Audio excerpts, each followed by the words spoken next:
participants nearby, Toral. BCS is like our net practice and training ground.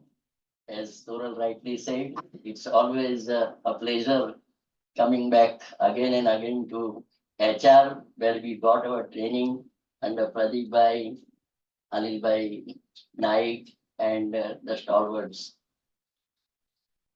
Our topic for the day is entrepreneurial success through 8S model, lessons from Mahabharata and Lord Krishna's life.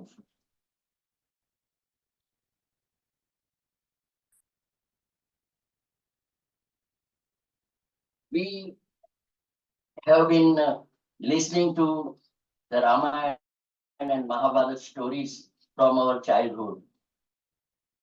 Our grandparents, our parents always used to tell us stories from Ramayana, but conveniently, those days, they had an idea of not bringing Mahabharata to our homes for whatever reasons. They would say, Mahabharata aane se ghar mein Mahabharata ho jayegi.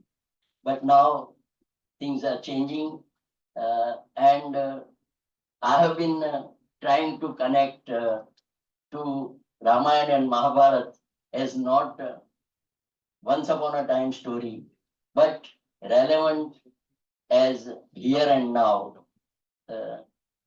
So, in the beginning of Adi Parva, that is the very first Parva of Mahabharata, it is said that Dharmecha, Arthecha, Kamecha, Mokshecha, Vardharshava, Yadi Hasti Tadanyatra, Yanne Hasti Natat Kvachit. Everything related to Dharma, Artha, Kama, and Moksha that is found in this epic can also be found elsewhere. But what is not here is not available anywhere else in the world. So, Yanne Hasti Natat Kvachit, that is very important. So, we somehow have the Mahabharata story as a fight between two cousins, but it's not restricted to that. And over 1 lakh and more shlokas in Mahabharata, the treasure of wisdom that is lying is worth exploring. So, under the new education policy 2020, we have now introduced Indian knowledge system, IKS.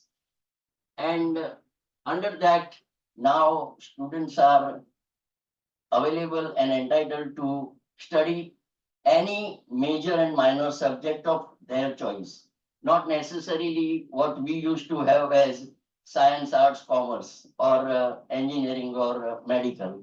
Now you can select humanities or music or journalism or history with your mainstream subjects, and you get equal credits. What I feel here is that we chartered accountants are the cream of the society, and we definitely have higher IQ and higher EQ. We are more into the scriptures and knowledge system of India.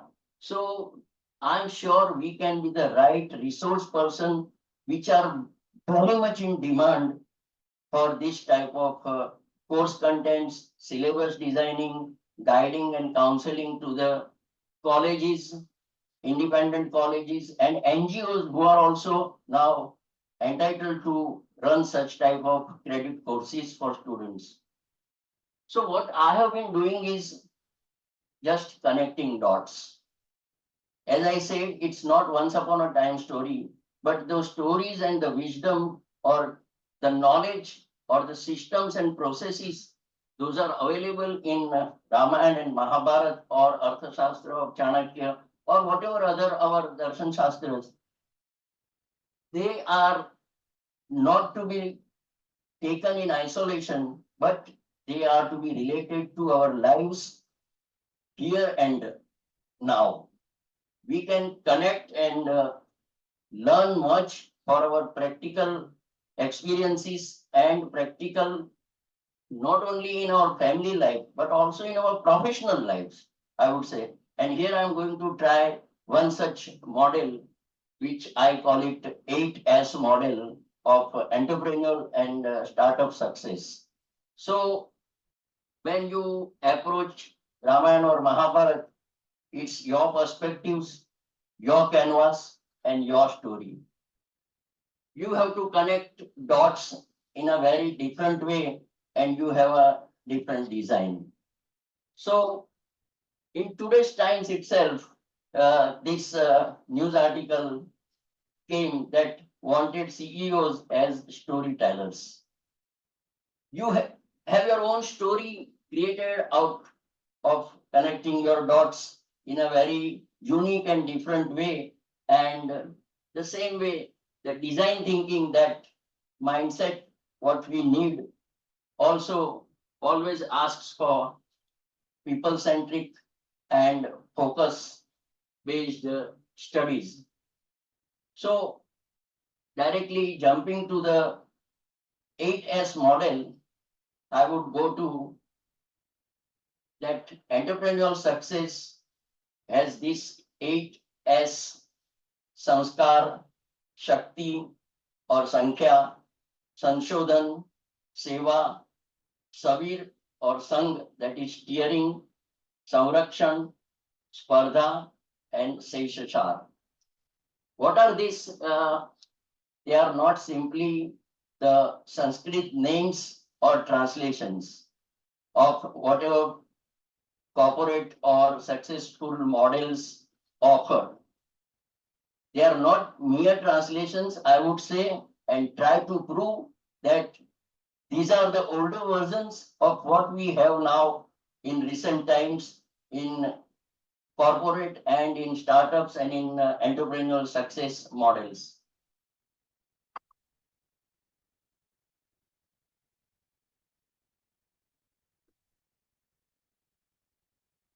So out of those 8S, let us just have a cursory translations or the meaning of that. First is samskara, that is our organizational culture.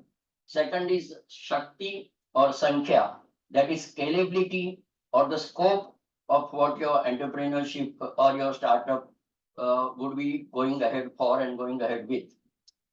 Third is Sanshodhan, that is scientific mindset, accepting and embracing innovations and open-mindedness, thinking out of the box type things. Fourth is Seva, that is solution orientation. Fifth is Savir or Sang, that is leader. Savir is leader and Sang is your team. Samrakshan, that is your safety and risk management. Spardha, that is your competition management. Either you handle them, you smash them, or you surrender to them. And Seshashar is your surviving or stopping and exiting. That is sustainability, where lot many die.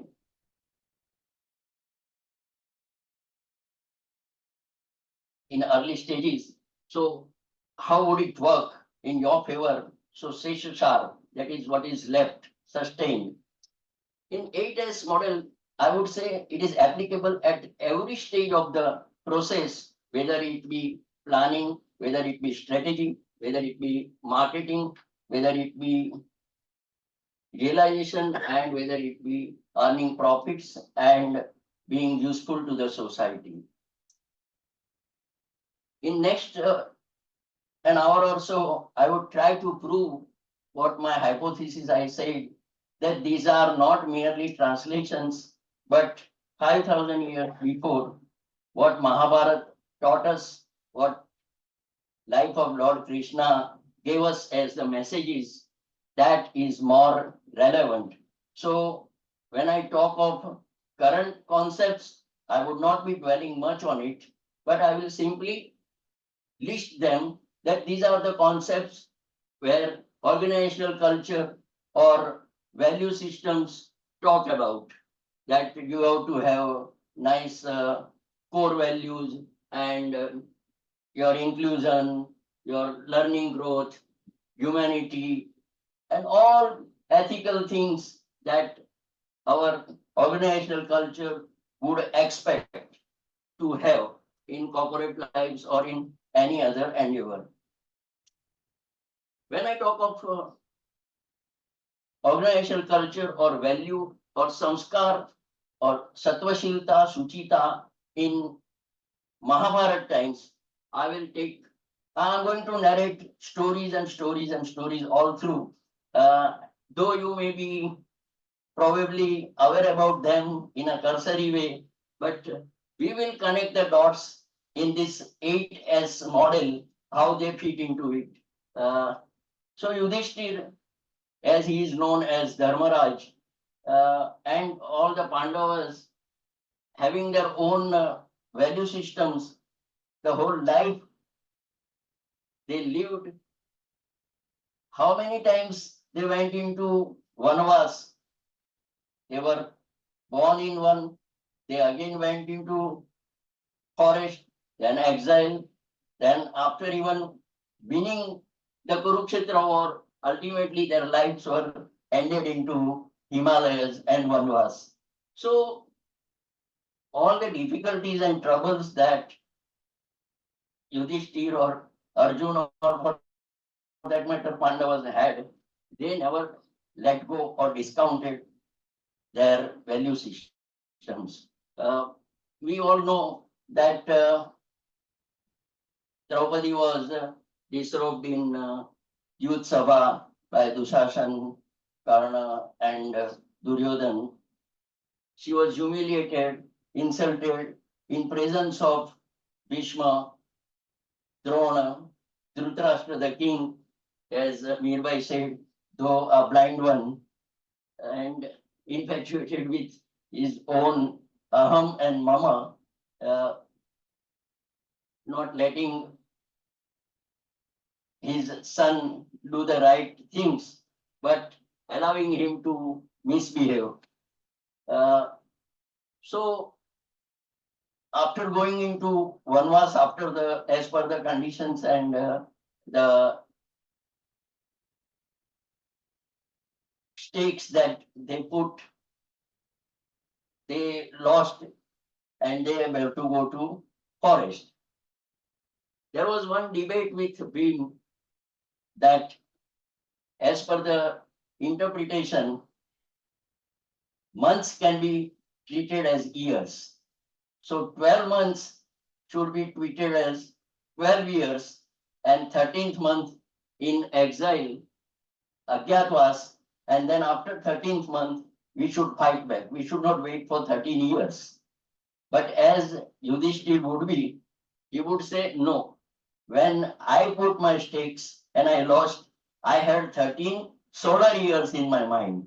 So I would not let it happen. Even you may be capable of doing it, but I would not let you do that. Same way we know that when he died, a dog was traveling all through the Himalayas. Draupadi, Arjun, Sahadev, Nakul, Bhim, all fell, and Yudhishthir alone was left with that dog. Then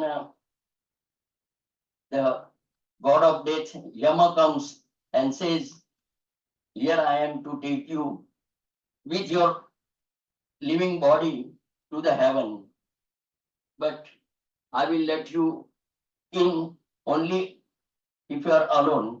Leave this dog here. But Yudhishthir, as his samskara would say, he said, no, I don't want to enter heaven, even though I am allowed to go Sadeha Mukti, I would not do it. I will insist that this dog also should be allowed to be entered to the heavens. And of course, we know then that that dog was nothing but Dharma himself. and he was tasting Yudhishthir.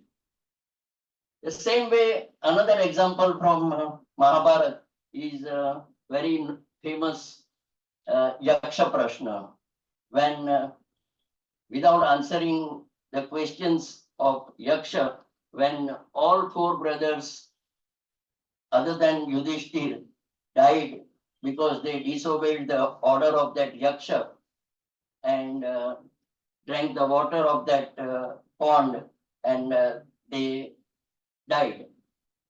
After Yudhishthir went, answered and satisfied Yaksha, being happy with his behavior and his answers, Yaksha granted a boon that any one of your brothers can be brought back to life.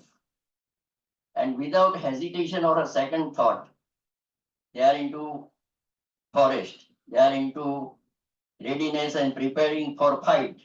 So Bhim or Arjun would have been a better choice. But he said no, Nakul should be brought back to life. Surprised with this, Yaksha asked him, why do you choose Nakul?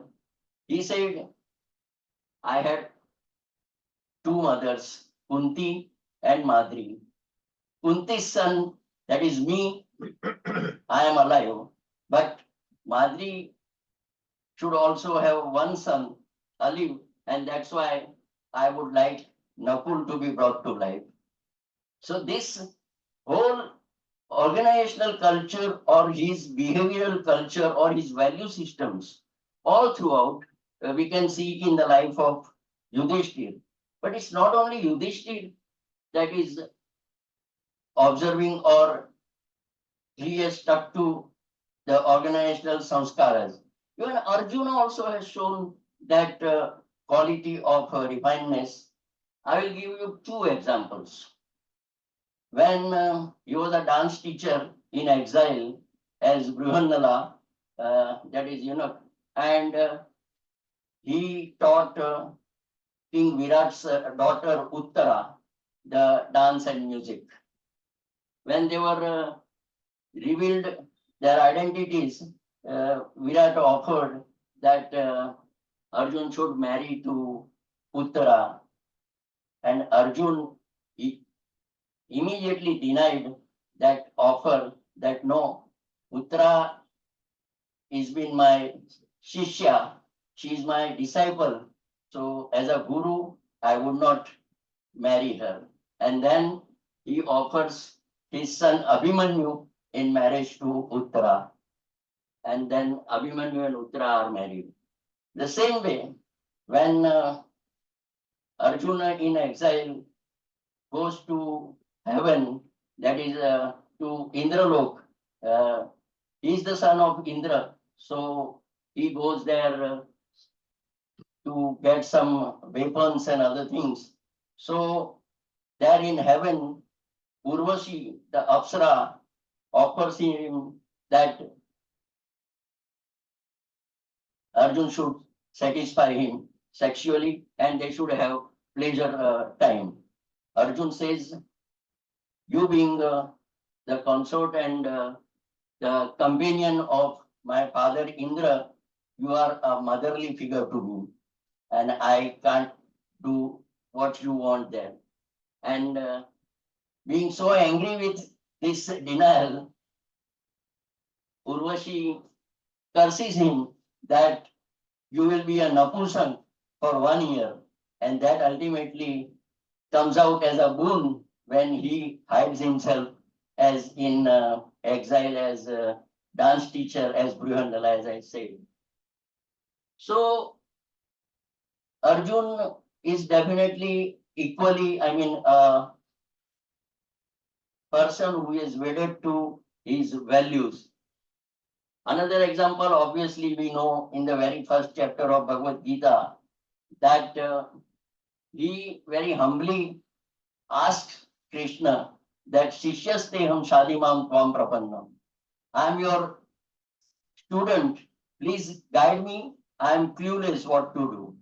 Whereas in contrast, what Duryodhana taunts his guru Dronacharya that Tava Shishyena Dhimatam, Drishtadyumna, the commander-in-chief of Pandav Sena, Pandav army, is of course student of Dronacharya, and he is fighting against him. So Duryodhan taunts him that your student is going to fight against you, and what have you been doing all these times?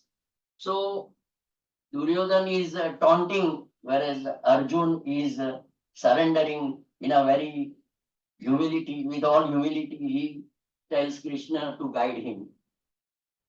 Same way, Krishna's life, of course, is all through, I mean, though surrounded by many debates, but all debates, as far as his value systems is concerned, are answerable, and lot many debates have already been done on that.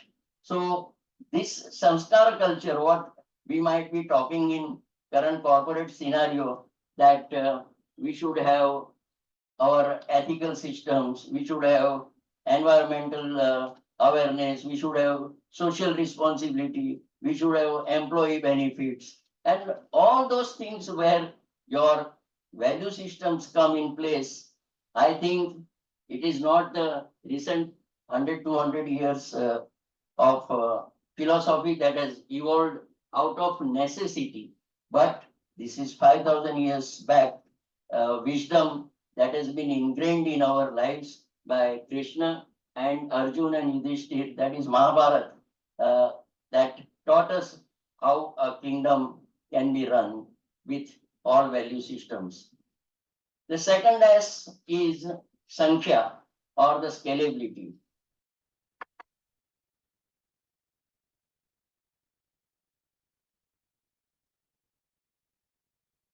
As I said, in current scenarios, the concepts would be adaptability, modular design that can be scaled up and scaled down, standardization of processes, Six Sigmas and what operational efficiency, all these I'm just enlisting.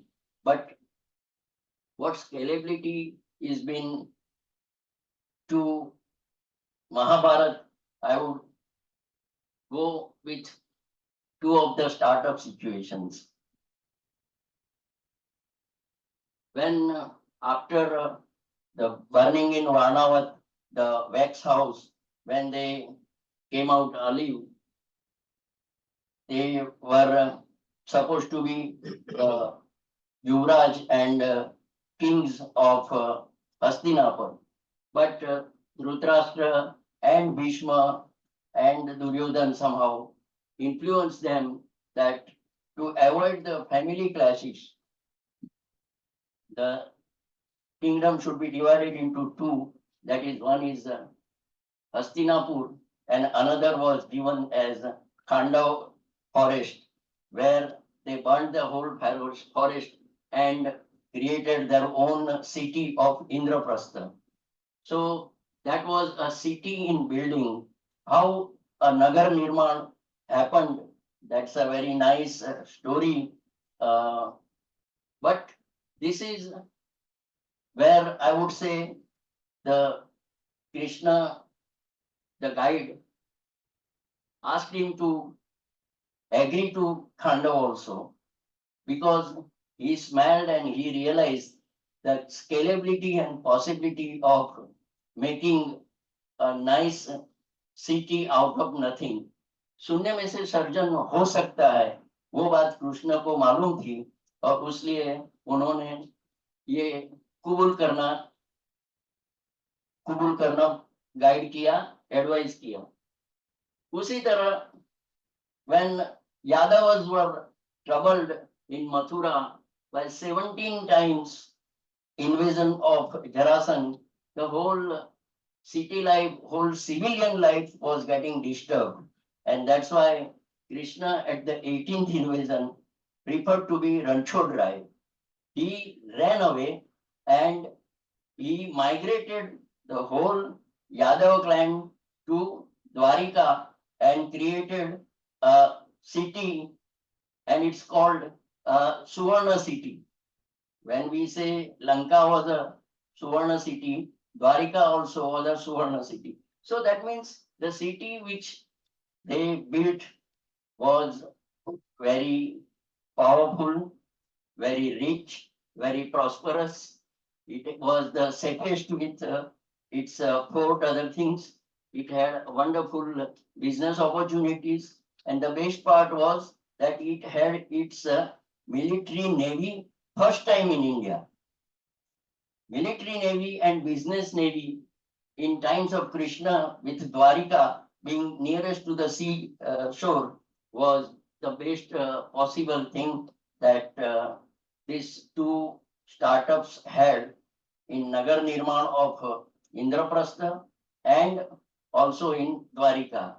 What exactly happened that at both the places, Krishna or Pandavas smelled the right opportunity. They were confident of their own capabilities that yes, we can scale up, we can grow. And that's why even when Krishna went as an ambassador of peace to prevent the war, he says, even if you give us 5 villages as a token of justice, it would be okay to us. So because they are confident of their own capabilities and their own resources, that yes, we can redo the things out of nothing, and that phoenix attitude of recreating things out of ashes that they had was the scaling up of their capabilities and potential was there. Both the cities had pioneering status because before that nobody had did that out of zero. The strategic fit and the strategic stretching was possible both at the places of Khandav as well in Dwarika. By Rajsu Yagna, after building the great Khandav and its wonderful Sabha, that is the Parliament House, we can call, that Rajsu Yagna is the symbol of getting everybody into their stride, and all other kings either have to surrender or give fight. So that strategic stretch, Krishna advised that if you want to do Rasu Yagna, we have to go for Digvijay. We have to come out winners at every corner, and that's what they did. And the scalability potential also is to be looked from the integration point of view and coordination point of view, that your enemies need to be converted into your friends. This is how that small beginning turns into great end results, and scalability is the second S of my 8S model. This model, of course, also is applicable in current scenarios, and what are the practical aspects of it that I am not dealing today because it would be technical, but I am giving the basic academics of this 8S today, and the third S is Sanshodhan, that is innovations and sharp skills. That is, these are the list of experimentation, research and development, recognizing innovations, cross-disciplinary coordination, thinking out of the box. These are all concepts that we throw in current corporate scenarios. But when we come to Krishna and Mahabharata, things are equally and more likely, more rich in their canvas. That scientific mind has to be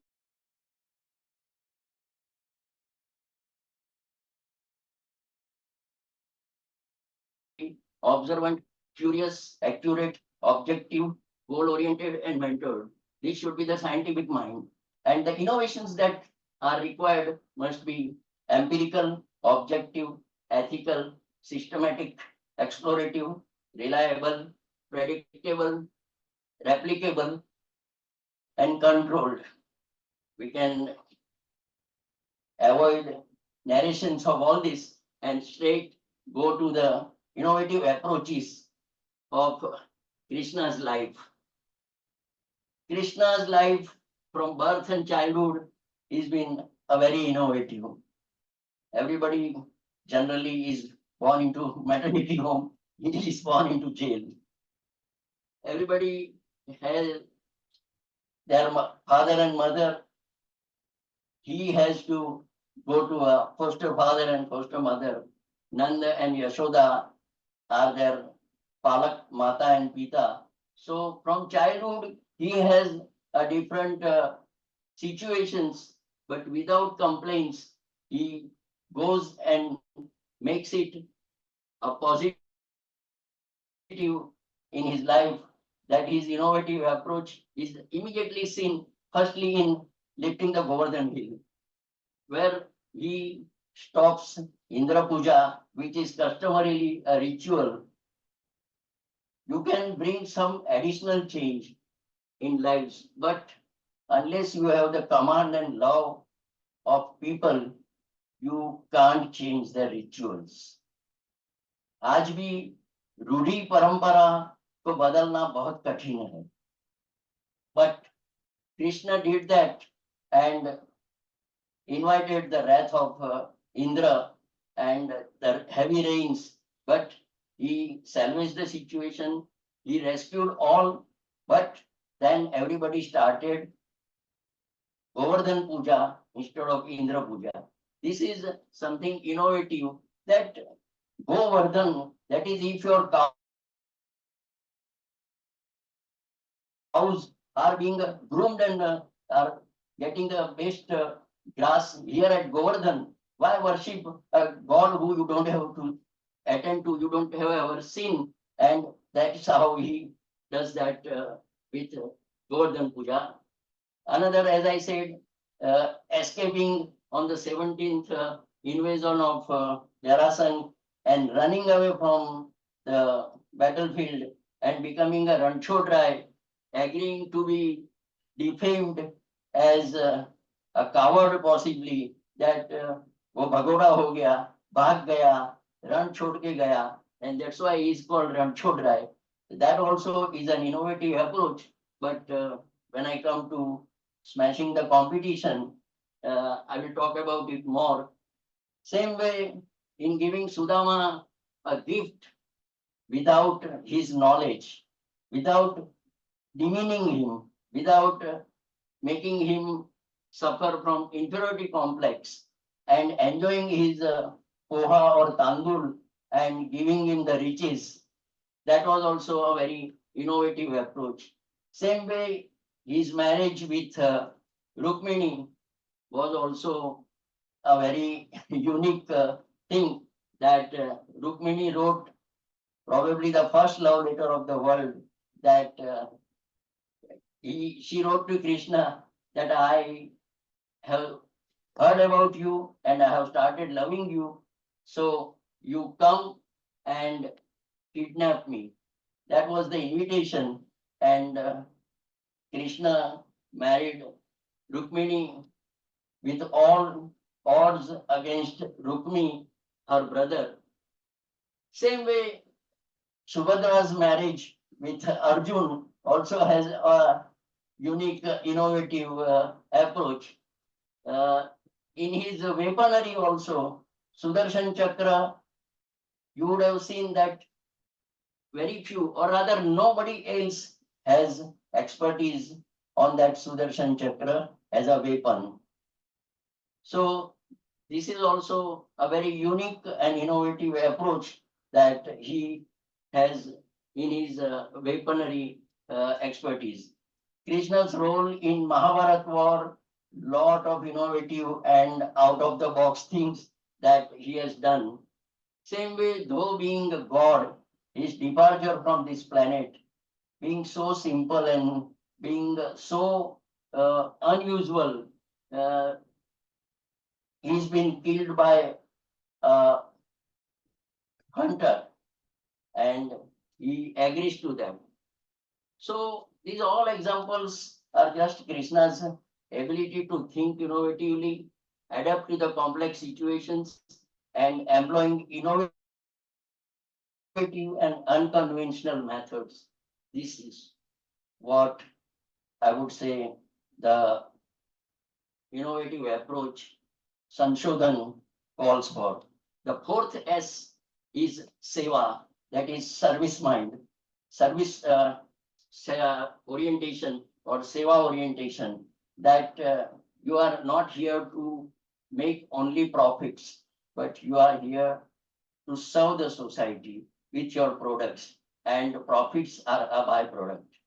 That's what we listen to and we are being preached in current scenario, and social awareness and social impact of your products, etc. Lot many things are being taught and preached and thrown to us. But when we talk about solution orientation in Mahabharata time, I would narrate one or two incidences.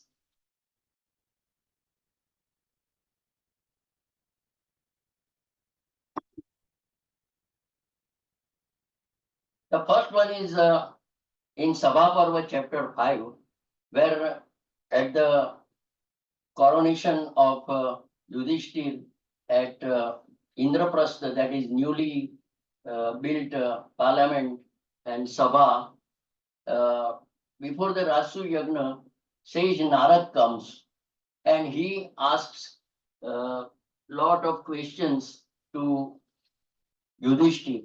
They are all rhetoric questions, and if we enlist them, they are more than 125 questions of governance, of jurisprudence, of handling the kingdom and whatnot. I'll just show you the list of them. That is first example of Narad asking Yudhishthir that is your kingdom being run in this fashions? You don't do these things, no? ये आप नहीं करते हो ना, ये आप करते हो ना, ये जो नारद पूछते हैं, that itself is the treasure of governance and jurisprudence. I would say all the bureaucrats, all the politicians have to visit this Narad's questions to run a better and service-oriented government. Same way, once we might not much know about the story of Arjun, when they married, all five brothers married Draupadi, Narad at that time of after marriage came and gave them a rule that if you want to avoid clashes amongst yourselves, you should have some rules of discipline, and you should observe that when it is somebody's turn with Draupadi, they had 1 year each with Draupadi as acting husband, I would say. So once Yudhishthir was with Draupadi in his private chamber, and a Brahmin comes and says and pleads to Arjuna that the goons or the Lutarus are taking away my cows. The robbers are taking my cows. So please help me. Arjuna's bow was in that private chamber of Yudhishthir. And the penalty of entering somebody's private chamber when it's not your turn was 12 years of vanvas. Arjun accepts that 12 years of vanvas and goes to that room and takes his bow, fights with the robbers, and gets the Brahmin's cows back. And then he says, now I will go for Vanvas because I have broken the law, what we have decided. Yudhishthir argues otherwise. He says, I am senior to you. I know dharma. You have done it very right thing, and I have no objection. So you don't need to go to forest. But as I said, the sanskara or the organizational or the value culture that they had, Arjun says, धर्म में कभी ऐसी बांधछोड़ करेंगे तो राज्य नहीं कर सकेंगे. And he literally goes for 12 years to Vanvas. This is how the seva orientation, just because of one subject, one Brahmin comes for help and Arjun accepts 12 years of Vanvas. Same way, another story, though I mean I did not find in original Mahabharata, but it's very well, I mean, in lot of renditions and retellings, that once Yudhishthir promised a Brahmin to give some donation, or he postponed some judicial issue, being busy with other things, and he said, we'll do it tomorrow. So Bhima goes to the palace, and there was a victory bell. There he starts ringing that bell. वो महल में जाके वो विजय घंट बजाने लगा. People and Yudhishthir asked, क्या हुआ? He said, Yudhishthir का यम के ऊपर विजय हो गया है. He has victory over death because he has postponed issue of jurisprudence or judicial issue or giving donation to that Brahmin, because he is sure of living for tomorrow. So he would be alive tomorrow. So he has overcome the death, and this is the victory. This is how the awareness about the seva mind, the solution orientation or service mind was ingrained into their behavior at every step. And of course, Bhishma Pitama, when on deathbed of arrows, gives his words of wisdom and upadesh in Shanti Parva and in Anusasan Parva, the wonderful treatise of how to run a kingdom in ethical and culturally value-based way. That's how Bhishma Pitama is advising Yudhishthir how to run after Kurukshetra war the kingdom of Hastinapur. So when I said Narad asks a lot many questions, he is asking about war widows. He is asking about social welfare schemes. He is asking about Guptachar, that is their secret agency services. He is asking about his ministers. He is asking about his own daily routine, that आप दोपहर तक राज्य में नहीं आते, court में नहीं आते, ऐसा तो नहीं होता है ना. You attend to the court on time or not, and this type of all questions that he is asking. Here I have narrated a few, but one who is really interested in right type of service mind, as I said, must visit this. So Mahabharata is, again, I would, at the cost of repetition also would say that it is not only the story of fight between two brothers or two cousins, but it has lot of wisdom into it. And that's why the claim that what is here is available everywhere, and what is not here would not be found anywhere else.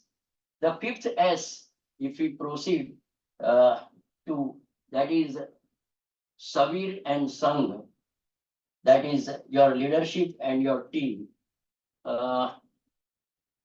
There are a lot of leadership styles, leadership types, leadership flavors are being taught to us. But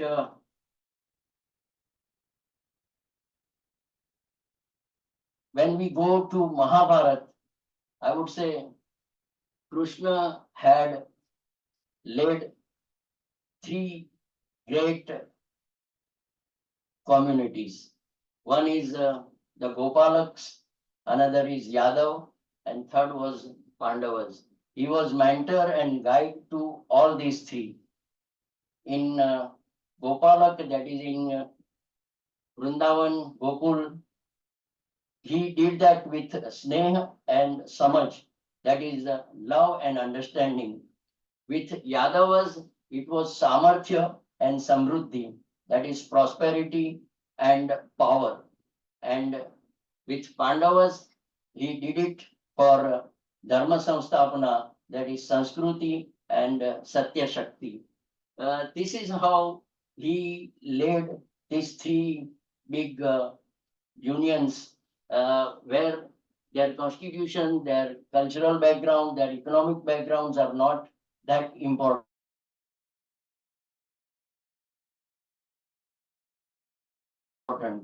Yadavas are rich from royal families, and Govalas are down to earth cowherds. But still, he manages to lead them all. Whereas on the other side, Dhritarashtra is a blind king, as we all know.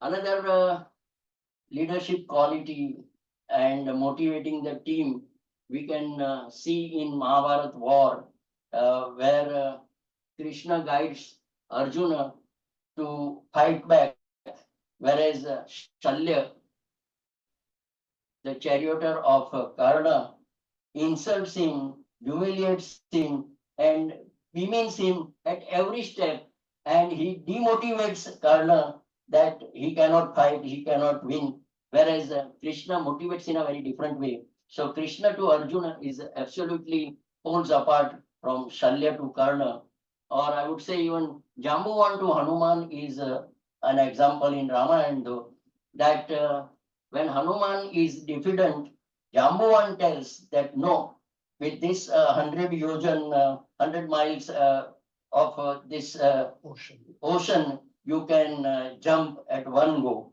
And that motivation works in favor. So I would go a bit deeper into this leadership of Pandavas and Kauravas, where I have Pandavas as a model of collective leadership, where Yudhishthir represents ethics, Bhima represents energy, Arjun the excellence, Nakul the emotions, Sahadev the education, and Draupadi is encapsulation, that all these five fingers and the fist is Draupadi. And Krishna, of course, is the embodiment of Brahman, and he is the best example of empathy. That is Yudhishthir, the Nitiman, Bhima Shaktiman, Arjun Gatiman, Nakul Bhavan, Sahadev Matiman or Vidyavan. Draupadi is Yutiman, एकजुट करने वाली शक्ति है, और सम संवेदनावान Krishna, that is what we have. And for this, I have developed leadership style framework or competency mapping a model also on this 5 or 7 E's of Pandava's leadership, which is the best model of collective leadership or servant leadership, as we might call. The same way, if in contrast we see Kauravas, that Bhishma is a cautious constitutionalist, Dhritarashtra is a covetous culprit, Drona is a corrupt Brahmin, Duryodhan is a conceitful, corrupt mind, Dushasan is just a catalyst carrier, Karna is condemned cynic, Shakuni is crooked conspirator, Vikarna shows a casual courage, and Aswathama is a crazy coward. And with this pottery or this yuti of corrupt Raj, what Kauravas have, we know that it's the kingdom for the doom.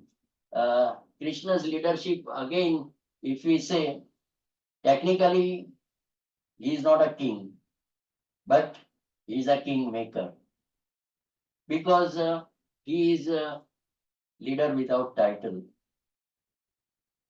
Krishna leads by example. He teaches and practices what he preaches. He seeks always additional and more knowledge. He focuses on the goals and manages the processes. But he doesn't deviate from his main objective. He achieves results. He is not committed, as I said, is in an innovative way. He is not stuck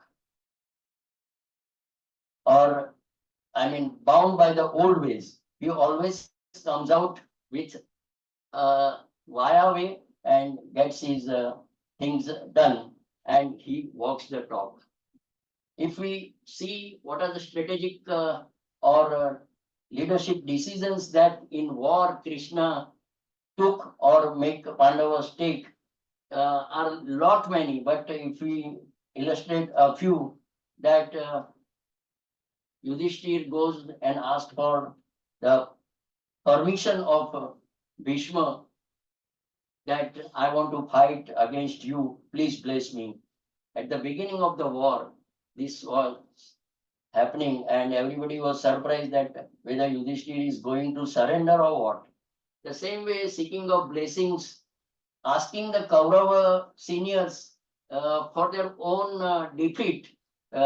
गुरु द्रोण को भी पूछते हैं कि आपको कैसे हराया जाए, भीष्म पितामह को भी पूछते हैं कि आपको ऐसे तो जीतना मुमकिन नहीं है, तो हम क्या करें कि हम विजयी हो. और गुरु, Bhishma Pitamah all give them those blessings, but this is at the instance of Krishna that Pandavas go and ask them for their blessings and means and ways to defeat them. Same way, once we are very, familiar with the episode of insult of Arjun's bow, Gandhi, that he had a pledge that if anybody insults his bow, he will kill him. Once in war, the episode happens that Yudhishthir was hurt and he retired back to his camp to check and inquire and ask about his health. Arjuna comes to Yudhishthir, taking him to be victorious. He says, "Aap Karna ko maar ke aaye na?" Arjun says no, and then Yudhishthir in his anger insults his Arjun's bow. तो फिर आपका धनुष किस काम का? And these all bad names Yudhishthir tells. Now a situation arises that Arjuna wants to kill Yudhishthir. And Krishna here comes and intervenes. He says, if you call bad names to your seniors, it is as good as killing him. So Arjuna gives some bad names to Yudhishthir regarding youth and whatnot, that he bettered Draupadi, this, that, all. Now again, another situation comes and Arjuna says, as I have killed my elder brother, I want to commit suicide. So he wants to then die. So again, Krishna intervenes and says, if you yourself praise yourself, it is as good as dying and committing a suicide. So he praises himself. So this is how tactically and strategically Krishna saves these all small episodes. Same way, when Narayanastra was used in the war, how to save the whole army, that Krishna guides, that against Narayanastra you don't have to fight back, you have to surrender. So everybody was instructed to leave their weapons and just lie down on the ground, and Narayanastra shant ho jata hai. The same way, Krishna compels Karna to use his one and only power, Shakti, against Ghatotkacha, that is a son of Bhima, and saves Arjun. Uh, that was a very strategic move. So all Pandavas' personal oaths are being fulfilled at the instance and guidance of the only Savir, that is leader, Krishna. And the team, wonderful team that he has is Pandavas. The sixth S in my, we have time. Yeah, yeah. 40 minutes. 45. Uh, Sixth S in the 8S model for success is safety. Lot of current scenario, corporate scenes and concepts are being thrown to us and listed here. But I would prefer to talk more on risk management of Mahabharata and Krishna. Today's Times of India again had a nice advertisement that the difference between the falling and flying is risk management. So it's not only taking risks, but it is managing risks. And there are situations in Mahabharata, in Pandava's lives also, that they had to take risks. In Krishna's life also, they had to take risks. And I will enumerate a couple of incidences. When Arjun is been taken away from the main battlefield and he's been away from the Chakravyuh, that is Guru Dronacharya has designed, and Krishna, Arjun and Bhishma Pitama, none else knows how to break Chakravyuh. But Krishna is, as per his precondition, he is Ayudhyaman and Nyasta Shastra. So he is not fighting and he will not carry weapons. This is what he conditioned before. He put that condition, and in spite, Arjuna preferred to have Krishna as his charioteer and not the Yadavi or Narayani Sena of one outshining. So Abhimanyu is only person half knowledge about Chakravyuh, and that is the risk that they had to take. And that risk in Drone Parva, it's been nicely narrated that how young Abhimanyu of 17, 18 years was being massacred or killed in a very unethical way by 6 of the Maharathis, leaving aside all the ethical rules that they decided at the start of the war, keeping them all into cold storage. They all attacked Abhimanyu and he was martyred. Same way, again, in the response or in the reaction to Abhimanyu's death, Arjun takes an oath that by tomorrow evening I'll kill the Jayadratha who killed Abhimanyu. Now that also is a very great risk that he has taken. But at the loss of Abhimanyu also, somehow another risk of killing Jayadratha is being managed nicely by Krishna. Same way in his own life, safety orientation was there when in Gokul, he relocated the Kalyanag. We know that he put the ball into Yamuna, गिड़ी दड़ा खेलते खेलते यमुना में कालियानाग को मर्दन किया और उसको relocate किया.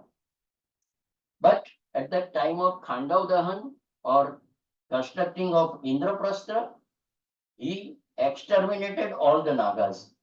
He did not take chance or he did not take risk of keeping them alive. He killed them all. In the beginning, in the childhood, when Kalyanag was a bit harmful or bit troubling, he was just being kicked out of Yamuna and sent to another place. But this, of course, I mean, when we talk of Ramayana, Vanars are not monkeys or Nagas are not snakes. They are the species of people who prajati hai. They are equally well versed in their own weaponry, in their own kingdoms. So that story apart, the safety decision or this Sanrakshan, as we call it in our 8S, is where Thandav Dahan is done, all the Naga are being killed and burnt. And that continues till his grandson Janmejay, where he also does Sarpa Satra and kills all the remaining Nagas also. Same way as we talked, Duryodhana and Arjuna seeks help before the war in Udyog Parva. Both reach to Krishna at the same time, asking for their help. Duryodhana, as we know, sat at the head side of Krishna. Krishna was resting, and Arjuna sits at the feet of Krishna. And as the story goes, when Krishna woke up, he said, yes, I have seen Arjuna first. And then Duryodhana claims that, but no, I have come first. Before him, I have arrived here. Krishna tactfully manages that, that okay, on one side, I will be alone, no weapons, no fighting. Here also, Krishna prefers not to fight, but let both the parties fight for themselves. So he's in the middle of the war. So he's the balancing force. That's a philosophical interpretation. But he offers his one Okshayani, Narayani or Yadavi Sena to Duryodhan, which he is happily taking it. But ultimately, it is Narayan and Narayan Krishna and Nara Arjun, that combination, that Savir and Sangha and team, winning combination is that. And that's why at the end of Bhagavad Gita also, in the last verse, Sanjay says that Yatra Yogeshwara Krishna, Yatra Partho Dhanurdhara, Tatra Shri Vijaya Bhuti Dhuti Niti. It's all there where Yogeshwara Krishna and Dhanurdhar Arjun is there. That topic itself in success combination of Arjun and Krishna, what is Yogeshwar, what is Partha Dhanurdhar, some other time. But this is how the Sanrakshan is been managed.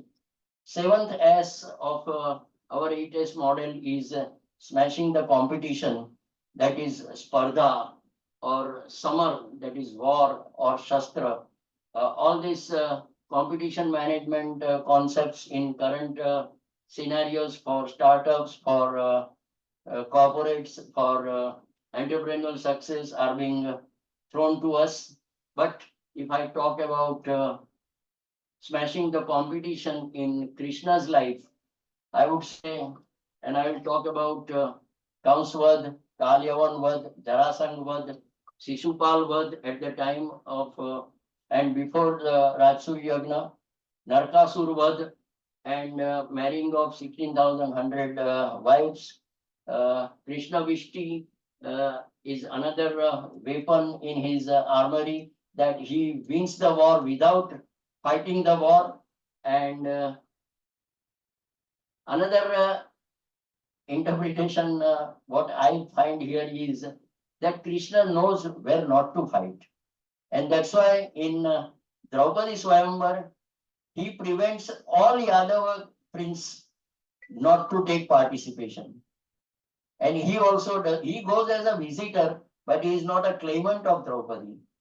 He knows where not to compete, because he was very confident that if this condition is been put as the precondition for Draupadi Swayamvar, it would definitely be Arjun who would be doing it. And that's why we should not intervene in that smooth process. So smashing the competition, if I talk in bit detail, Uh, Jarasandh was imperial mindset, whereas Krishna's Yadav was democratic Ganarajya. So republic values versus imperial is always at loggerheads, and Krishna preferred to run away, as we talked. Uh, he took the right feedback also from that committee of Yadavas, where one senior member named Vikadru said that Jarasandh, being the son-in-law of Kamsa, is angry against you personally, and the whole Yadav people, all the civilians are getting troubled. So you should find a way out that this cannot happen unendingly. Otherwise, everybody was so sure that if they can evade 17 times, 18 times also, they would have throw away Jarasandh. But Krishna preferred an innovative way of running away. He quits, but he doesn't give up. So his war is not over. He just quits because he knows that this is not the right time. But before Ratsu Yagna, he tells that if you want to perform Ratsu Yagna, we have to kill Jarasandh before. Otherwise, there is no use organizing Ratsu Yagna. So Bhim, Arjun, and Krishna, only three people saving the whole army, goes to Jarasandh and challenges him for Dvandva Yuddha, that is duel, and Bhima only then alone kills Jarasandh after 13 or 14 days war or Dvandva Yuddha. So it's like smashing the competition, and it's rightly said that in a boxing game, you are not defeated when you are falling down, but you are declared defeated when you don't raise again. If you refuse to get up, you are declared defeated. The same way Krishna has quit, but his war was over. So he might have lost a battle, but his war is always won with Jarasandh. Same way with Shishupal, he knows that 99 is the limit, and if you call me 100th bad name, thus far and not beyond. Enough is enough. So that's how he kills in the Yagna Mandap itself with his Sudarshan Chakra and kills Shishupal, because he promised Shishupal's mother, who was his Bua aunt. He said, okay, I will pardon his 100 faults. So what Krishna did at Rasuya was Shishupal was same way Narkasur was also very important. Uh, Bhaumasur or Narkasur had kidnapped 16,100 ladies and kept them in their haram or Janan Khana or what we call. Lord Krishna and Satyabhama goes to Pragjotishpur. Here again, it's Ramayana where Kaikeyi is accompanying Dashrath, and she gets a boon where she wins and supports the fight of Dashrath with the king who was he fighting. The same way here, Satyabhama also is not just a household lady. She accompanies Krishna in war against Narkasur, and they they release all 16,100 women out of the captivity of Narkasur. But unfortunately, their mates, either fathers or their husbands, are not ready to accept them back. And then a situation arises, then what to do? The similar situation arose in 1947 partition times, where a lot of Hindu and Muslim ladies were being malhandled and raped and whatnot. There family members were not ready to accept them. Either they committed suicide or they had to go for prostitution. Those are the only two options. And Krishna knew about this 5,000 years before, that this can't be allowed to happen to this many number of ladies. So to give them the repute, he agrees to make all ladies his wives. This is how he honors the ladies. And this has a background. Here I would narrate a small story that comes, if we know, and he was a bastard. Kansa was an illegitimate child of Ugrasen and Pavan Rekha, because Pavan Rekha or Padmavati, his mother, and Ugrasen is his father. But a Drumil named king, who had that capacity of taking Mayavi Roop, seduced Pavan Rekha by taking the form of Ugrasen at Suyamun mountain in the वसंत ऋतु में उसने पवन रेखा को seduce किया, and knowing that Pawan Rekha surrender to his wish and his lust, she knew that he is not original Ugrasen, but he is Mayavi Drumil. Still, she had that pleasure, and Kans was born out of it. And this fact being known to the whole Yadav clan, Kans was looked with a bit of low esteem, and that made him cruel. As a reaction, Kans became cruel. So if one child of an illegitimate relation happens, this Kans story comes up, then what if 16,000 stories are such? That's what Krishna saved and kept away by accepting all the ladies as his wives. Otherwise, it is, made fun out of it. That अरे वो तो कन्हैया था, उसने तो 16,000 रानियां कर दी. But this is the real reason behind. So this is how smashing the competition by killing Kans, Kalyavan, Jarasangh, Narkasur, Shishupal, and Kauravas, of course. And he's based smashing the competition at Krishna Vishti at Hastinapur.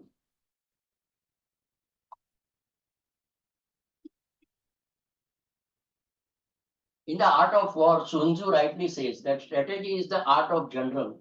It's as much about destroying your enemy, will to fight, as it is about destroying the enemy in the fight. The same way, Krishna, what he does at Shanti Mantrana or Krishna Vishti Sabha, he takes all Karna, Vidur on his side. Even while coming back, he meets Karna and says that you are the eldest Pandava. Till that time, he never knew that he is the son of Kunti and Pandu. But this will bring you the kingdom, this will bring you Draupadi, and he wins Karna, or he demoralizes Karna, and he demotivates Karna. Karna refuses and says that no, the principle of friendship is more valued to me. Even if I get Hastinapur from Yudhishthir, I will hand it over to Duryodhan and I will keep my friendship. But knowing that he was the elder Pandava, his will to fight is lost. The same way, by showing his Vishwarup Darshan, he has done again a great war technique before war, that what he is and his powers that he shows in the Sabha, and everybody knows that we are going to fight a losing battle. That's how he manages to go for smashing the competition, getting market share, getting the best profits, whatever, smashing the competition. आज के संदर्भ में जो भी कुछ बोला जाए, वो जो अगर सीखना है तो कृष्ण की लाइफ पढ़े सिवा कोई छुटकारा नहीं है. And the last but not the least is Seshashar, that is sustainability of the 8S in my 8S model of entrepreneurial success. Whether you survive and struggle or you stop and exit. That is how, these are the, as my pattern corporate concepts, but talking about Mahabharata and Krishna, Seshashar. So after the war of Kurukshetra, Yudhishthir does Dharmarajya for quite long, 36 years, and he establishes Dharmarajya, what Krishna planned and wished and aspired, that Dharma Samsthapanarthaya Sambhavami. So his Yuga Karya was done by making Yudhishthir the instrument, but ultimately, whatever happens, every good thing has to come to an end. And when यौवनम धन संपत्ति प्रभुत्वम अविवेकितः एकैकप्यम मनर्थाय किमु यत्र चतुष्टयम. यहाँ पे यौवन है, धन संपत्ति है, प्रभुत्व यानी सत्ता है, पावर है, और अविवेक यानी इनडिसिप्लिन है. ये एक एक आपको बर्बाद करने के लिए काफी है. तो अगर ये चारों जहां मिल गए, वहां तो क्या होगा, वो यही बात.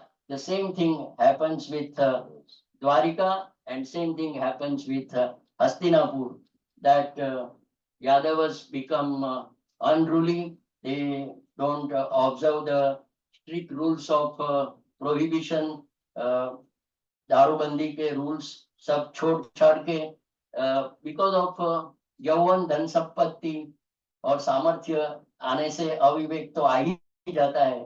तो जो होना था वही हुआ. इसलिए सुवर्ण की अगर लंका हो या सुवर्ण की द्वारिका हो, उनको तो डूबना ही होता है. तो यही हुआ द्वारिका में, और हस्तिनापुर में भी वही हुआ कि उनका जो नेक्स्ट इनहेरिटेंस परीक्षित है, वो परीक्षित ने किसी ऋषि की मजाक करी और उसके गले में सांप डाल दिया, और फिर उनको भी जो उनको श्राप मिला. He was cursed by making fun of a rishi, and same thing of doom comes to Hastinapur also. So here I just repeat as my recap that Sanskar, Shakti, Sankhya or scalability, Sanshodhan, that is scientific mind, Seva, that is solution orientation and serving mindset, Savir and Sang, that is steering of your side, that is leader and the team, Saurakshan, that is safety, Spardha, that is competition management, and Seshashar, that is sustainability. So I hope I have proved my hypothesis that Mahabharata and Krishna is not once upon a time story, but they are relevant here and now, today, and in family lives, in social lives, in national lives, and in corporate and our business lives also. Thank you. Thank you so much for patient hearing. Thank you.